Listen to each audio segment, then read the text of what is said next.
Hello, everyone, and welcome to Bookercast, the podcast where books come to life. And I'm so excited to dive into another amazing story with all of you. Whether you're a bookworm or just love a good story, this is the place for you. Every episode, we explore incredible books, talk about their stories and characters, and share insights that'll make you fall in love with reading all over again. All right, let's not keep you waiting any longer. Get comfortable, and let's jump right into it. Sounds good. Welcome to our deep dive. Today we're looking at The Ministry of Time by Kaliane Bradley. Oh, yeah. The Ministry of Time. It's a really interesting book that I think, blends historical fiction with futuristic concepts. Yeah. And kind of creates a unique take on time travel. Right. Power dynamics and, human connection. Mm-hmm. So I'm really excited to dig into this one. Yeah, it's fascinating how Bradley situates the story Yeah. within the broader genre of speculative fiction. You have these classic elements Right. like time travel and alternate histories. Yeah. But she weaves in this deep exploration of what it means to be human, Mm-hmm. to belong, Yeah. and to grapple with the consequences of manipulating time. So let's set the stage for our listener. Okay. The book takes place in near future Britain, Mm-hmm. and there's this government ministry Okay. that's experimenting with time travel, Okay. and they're plucking individuals. Mm-hmm. They call them expats Okay. from various historical periods and bringing them into the 21st century. Okay. And as you can imagine, things get complicated pretty quickly. Right from the start, Yeah. you see this tension between scientific progress Right. and the ethical dilemmas Right. of altering history. Yeah. And I was thinking I- about this. I was trying to yeah. think of another book that had similar themes. Yeah. I thought about Rogue Mail, Oh, yeah. where the protagonist is thrust back in time, Right. forced to confront the weight of the past. Right. But this is kind of like the opposite, It is. where it's the past intruding on the present Exactly. and the implications of that. Right. And so Yeah. what Bradley does really well is she doesn't just throw these expats into modern-day London Yeah. and say good luck. Right. She really digs into the emotional and psychological impact Absolutely. of this temporal displacement. Imagine trying to adapt to a world where everything you knew is gone, where technology has advanced beyond your wildest dreams Yeah. and social norms have shifted dramatically. Yeah. That's the challenge these expats face. Right.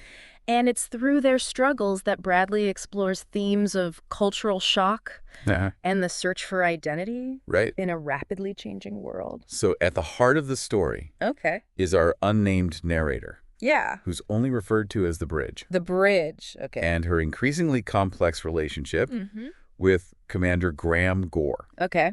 Now, Gore is a 19th century naval officer Right. who was extracted from the Franklin expedition. Oh, wow. So can you tell us a little bit more about these two? Yeah. And why their dynamic is so compelling? So the bridge Yeah. is a British Cambodian woman Okay. navigating her own sense of identity Right. within modern British society. Oh. She's caught between two worlds, grappling with her heritage Mhm. and her role within the ministry. Right. And then you have Gore, this stoic figure Yeah. from a bygone era, Yeah. suddenly thrust into a world of smartphones and social media. Right. The clash of their personalities and perspectives creates this really fascinating tension Yeah. that drives the story forward. Yeah, it's like she's a guide through this bewildering new world Exactly. while he's constantly challenging her assumptions with his 19th century worldview. Right. So what stood out to you about their initial interactions? Bradley does a brilliant job of capturing both the humor and the poignancy of those early encounters. Yeah. I mean, Gore's reactions to things like electric lights Right. and the sheer size of London Oh, yeah. are both witty and thought-provoking. Yeah. He marvels at the technology, but Uh-huh. also struggles to reconcile it with his own understanding of the world. Yeah. And the bridge, in turn, is forced to confront her own biases and preconceptions about the past. It's really interesting, too, Yeah. because Bradley doesn't shy away from the Bridge's internal conflicts. She's clearly drawn to Gore, Yeah, fascinated by his strength and resilience. right. But she's also aware of the power imbalance between them Yeah. and the ethical implications of their relationship. Yes, and that complexity is what makes their dynamic so captivating. It's not just the simple romance. Right. It's a clash of cultures, Mm. a challenge to their deeply held Yeah. beliefs, Yeah. and ultimately a journey of self-discovery for both of them. But amidst this personal connection, Yeah. there's this darker side to the ministry's work Yeah. that starts to unravel. Yeah. So what can you tell our listener about the hidden agenda that emerges Okay. and how it impacts the expats? Well, as the novel progresses, it becomes clear that the ministry's motives aren't as altruistic as they initially seem. Yeah. They're not just interested in helping these expats adjust to modern life. Right. They're using them for their own purposes, Right. exploiting their unique skills and knowledge. Yeah. And this manipulation raises serious questions about the nature of power, the ethics of time travel, and the potential consequences of altering history. Yeah. You know, There's a lot to think about. it is. Yeah. It's really striking how this manipulation plays out on a personal level, for the expats. Yeah. It's not just about being pawns in some grand scheme. Right. It's about having their identities and their very sense of self challenged Right. and manipulated. You see that so clearly with Gore. Right. Here's this man who embodies 19th century values of honor and duty. Right. He's initially appalled by the casualness of modern life, Yeah. the lack of formality and the blurring of social boundaries. Yeah. But as he spends more time in the 21st century, Right. those rigid beliefs are challenged. Right. He's exposed to new ideas Mhm. about gender roles, Yep. social equality, Yeah. and even the nature of truth itself. It's almost as if he's undergoing a second adolescence, forced to reevaluate everything he thought he knew about the world. Yeah. And that process is both fascinating and deeply unsettling, Yeah. not just for Gore, but for the reader as well. Right. Bradley makes you question your own assumptions about progress and the supposed enlightenment of modern society. There's this one scene that really stuck with me. Yeah. Where the bridge reveals to Gore Yeah. the true fate of the Franklin expedition. Right. He learns that his comrades perished, that their mission ultimately failed, Wow. and that history remembers them as a footnote, a Oh, cautionary tale. that's heavy. And so how do you think that revelation impacts him? I mean, it's a devastating blow. Yeah. Imagine having your life's work, your sacrifices, your Right. very identity Yeah. suddenly rendered meaningless. Right. It's a brilliant way to explore the theme of temporal manipulation, not just on a scientific level, but on an existential one. Right. Gore is a victim of time travel, yes, Yeah. but he's also a victim of history itself. And it raises this ethical question. Yeah. Is it right to bring someone into a future where their sacrifices are essentially erased, where their entire worldview is shattered? Right. Like, is that, Yeah. is that something we should even be doing? That's the moral quandary at the heart of the novel. Yeah. Bradley doesn't offer easy answers, Right. but she forces you to confront these uncomfortable questions Right. about the responsibility we have to the past Yeah. and the potential consequences of meddling with time. And just as Gore is grappling with this existential crisis, Right. the ministry's true agenda starts to emerge. Yeah. It turns out they're not just interested in acclimating the expats. Right. They're using them for something far more sinister. And the brilliance of Bradley's storytelling Yeah. is how she slowly reveals this information. Right. It's like peeling back layers of an onion, each Yeah. revelation more disturbing than the last. Right. And as the bridge uncovers the truth, she's forced to confront her own complicity in the ministry's actions. She starts to see the cracks in the system. Right. The casual cruelty, the disregard for individual lives. Yeah. She realizes that her role as a bridge Mm-hmm. isn't just about facilitating communication. Right. It's about maintaining control, suppressing dissent, Mm-hmm. and ensuring that the expats stay in line. And this realization is particularly jarring because the bridge initially comes across as idealistic, Right. even naive. Yeah.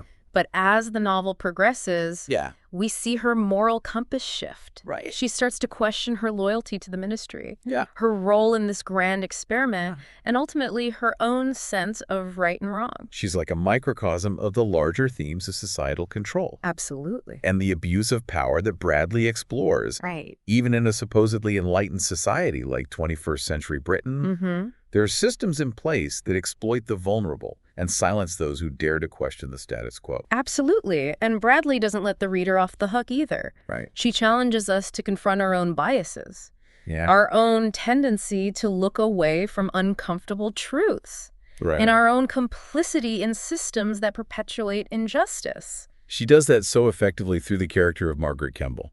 Oh, yeah. She's a 17th century woman Right. who brings a completely fresh perspective to the 21st century. Yeah. Um, And she's thinking about Margaret.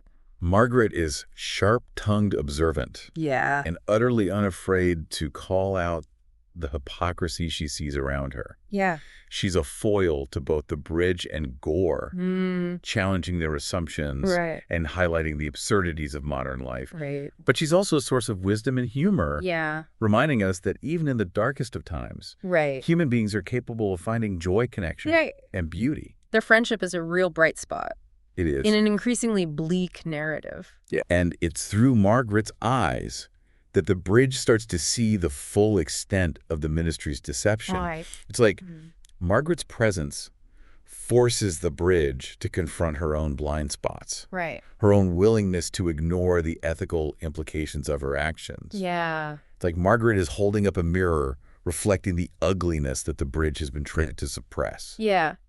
And it's not just the Bridge who benefits from Margaret's presence. Right. Gore also forms a bond with her, Hmm. finding in her a kindred spirit who understands the challenges of adapting to a new world Right. while clinging to the values of the past. Yeah. And their scenes together are both hilarious and heartwarming. They are. You have Gore, this stoic naval officer, Yeah. trying to explain the intricacies of 19th century seamanship to Margaret, Right. who in turn is trying to teach him the electric slide. I love that. It's those moments of levity, Right. of human connection that make the novel so compelling. Yeah. They remind us that even in the face of overwhelming darkness, there's still hope, humor, and a fundamental need for human connection that transcends time and circumstance. And as the ministry's true agenda becomes clearer, Right. those moments of connection become even more precious. Yeah. A source of strength and solace in a world that's increasingly fractured and dangerous.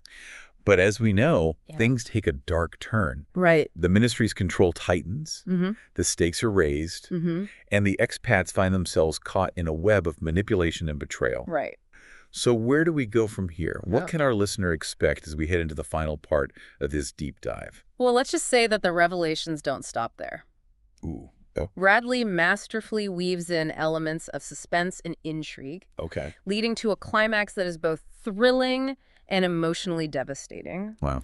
And in the midst of all the chaos and betrayal, the Yeah. Bridge is forced to make a choice. Okay. A choice that will determine not just her own fate, but the fate of the expats, and perhaps even the future of humanity itself. Welcome back to our deep dive into the Ministry of Time. Yes. We left off with the ministry's true agenda really coming into focus. Right. And the Bridge facing some impossible choices. This is where Bradley really amps up the tension. Yeah. The novel takes on a more thriller-esque pace, Right. as the Bridge, along with Gore and Margaret, are forced to go on the run. There's that gripping scene Yeah. where they escape into this network of tunnels beneath London. Oh, yeah. It's almost like a descent into the underbelly of the ministry's operation. Right. Both literally and metaphorically. It's such a powerful image. Yeah. They're not just fleeing physical danger. Right. They're escaping a system that's become increasingly oppressive, Right. where even time itself feels manipulated. And this escape forces the Bridge to confront not only the ministry's deception, but also her own role in it. Exactly. She grapples with the guilt of her inaction. The realization that her loyalty to the ministry blinded her to the ethical implications of their actions. Right. What's interesting is how her relationship with Gore evolves during this time. Yeah. They find solace and strength in each other. Yeah. But there's also this underlying tension, Right. He's still struggling to reconcile his 19th century worldview with the realities of the 21st century. Right. And their connection is further complicated by the power imbalance inherent in their roles. And then there's the bombshell reveal of the mole. Oh, yeah. We find out that it's Semelia, Right. another Bridge whom the Bridge considered a friend. Wow. That moment is a complete gut punch. It is. It forces you to reevaluate everything you thought you knew about characters and their motivations. Right. And what I found fascinating about Semelia's betrayal Right. is that she's not simply a villain. Right. Her actions are driven by a desire to protect her own timeline, even if it means sacrificing others. Bradley doesn't present her as purely good or evil. Right. Semelia represents the moral ambiguity of time travel. The idea that even seemingly well-intentioned actions can have devastating consequences. And her confrontation with the bridge is so intense. It is. It's like a clash of ideologies, Yeah. a battle between two women who both believe they're doing what's right, Right.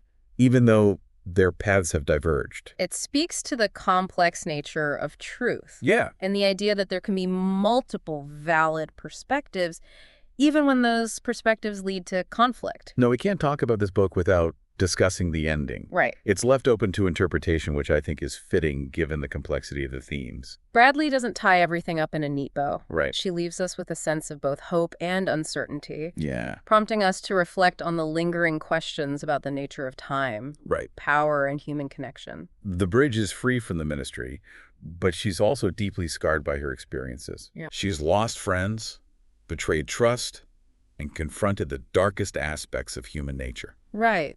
But she's also found love and a renewed sense of purpose. She's learned that even in the face of loss and betrayal, there's still the possibility for resilience and hope. Yeah. And that final image of Gore's letter sent from an unknown location, Right. filled with both longing and defiance, is incredibly powerful. It suggests that their journey isn't over, that the connections forged through shared experience can transcend even the boundaries of time. Well, I think that about wraps up our deep dive into the Ministry of Time. It's such a thought-provoking novel. It is. You know, it really makes you think about the nature of time, Yeah. power, and human connection. It does. We'd love to hear your thoughts on the book. Yeah. You know what resonated with you, how you see the novel's themes playing out in our own world. Yeah. So feel free to leave a comment or send us a message. Definitely. And until next time, keep diving deep. And that's a wrap for today's episode of BookerCast. We hope you enjoyed diving into it as much as we did. Thank you so much for spending your time with us. Your support means the world, and we can't wait to hear your thoughts on this episode. Don't forget to subscribe, hit that like button, and share this episode with your fellow book lovers. And let us know your thoughts in the comments below. We love hearing from you. See you in the next deep dive. Bye for now, and happy reading.